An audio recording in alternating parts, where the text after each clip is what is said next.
জাপানিদের নির্মাণ পরিকল্পনা সবসময়ই নতুন চিন্তা ও নতুন দৃষ্টিভঙ্গির প্রতিফলন দেখা যায়। কিন্তু কিছু বাড়ি আছে যেগুলো শুধুমাত্র বসবাসের স্থান নয়, বরং নির্মাণ পদ্ধতিতে এক নতুন সংজ্ঞা তৈরি করেছে। স্বচ্ছ কাচ, স্বচ্ছ মেঝে আর ভেতর ও বাইরের সীমানাহীন সংযোগ, এই বাড়িগুলো মূলত স্বচ্ছতার এক নতুন মাত্রা উপস্থাপন করে। তবে আপনি যদি প্রাইভেসির কথা চিন্তা করেন, তবে এই বাড়িগুলো আপনাদের জন্য না। কারণ আলোক প্রবাহ, বাতাস চলাচল আর প্রাকৃতিক দৃশ্যের সঙ্গে মিশে যাওয়া নকশার কারণে এগুলো শুধু বাড়ি নয়, বরং এক উন্মুক্ত স্থাপত্য শিল্পে পরিণত হয়েছে। এই বাড়িগুলো যেন আধুনিক জীবনের উন্মুক্ততার এক নতুন সংযোজন। স্বচ্ছতা এখানে শুধু কাঁচের দেয়াল বা বড় জানালার মধ্যে সীমাবদ্ধ নয়, এটি এমন একটি ধারণা যেখানে ভেতরের আর বাইরের মধ্যে কোনো স্পষ্ট বিভাজন নেই। বাড়ির জীবনধারা, চলাফেরা, প্রকৃতির দৃশ্য উপভোগ করা সহ সব মিলিয়ে এটি এক নতুন অভিজ্ঞতা তৈরি করবে। এটি জাপানের সাইতামা প্রিফেকচারের ওমিয়া স্টেশনের কাছে একটি আবাসিক এলাকায় নির্মিত একটি ছোট বাড়ি। এই বিলাসবহুল বাড়িটি যদিও 250 বর্গমিটার ফ্লোরে ভাগ করা, মূলত বেসমেন্ট এবং ছাদে টেরেসের মধ্যে একটি চলাচলের সিঁড়ির মাধ্যমে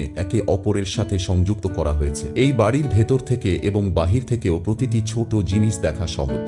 হাউস এন্ড এ সো ফুজিমোটোর নকশায় তৈরি এই বাড়ির প্রধান বৈশিষ্ট্য হল এর শক্ত পার্টিশনহীন কাঠামো। কাচের দেয়াল ও সংযোগকারী সিঁড়ির কারণে বাড়ির প্রতিটি অংশ বাহিরের আলোয় ঝলমল করে।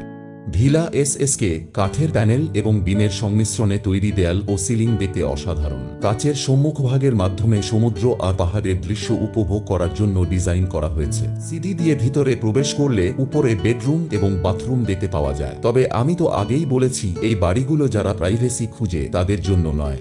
টোকিও ভিত্তিক ফ্লোরিয়ান বুশ আর্কিটেক্টস দ্বারা ডিজাইন করা বাড়িটি মাত্র 15 ফুট প্রস্থ এবং 17 ফুট লম্বা। সামনের দিকের বড় জানালা দিয়ে প্রচুর আলো ভিতরে প্রবেশ করতে পারে। তবে এই সামান্য জায়গায় 3 তলা বাড়ি করার ডিজাইনটা সত্যি অসাধারণ। এই বাড়িগুলি কেবল বসবাসের জায়গা নয়, এগুলি এমন একটি জীবনধারা যোগ করেছে যেখানে প্রকৃতির ভিন্ন মাত্রার জীবন দ্বারা উন্মুক্ত 3D পরিবেশ সৃষ্টি করে। আপনাকে যদি এমন কোনো একটি বাড়িতে থাকতে দেওয়া হয়, আপনি কোন বাড়িতে থাকতে চাইবেন কমেন্ট করে জানাতে পারেন।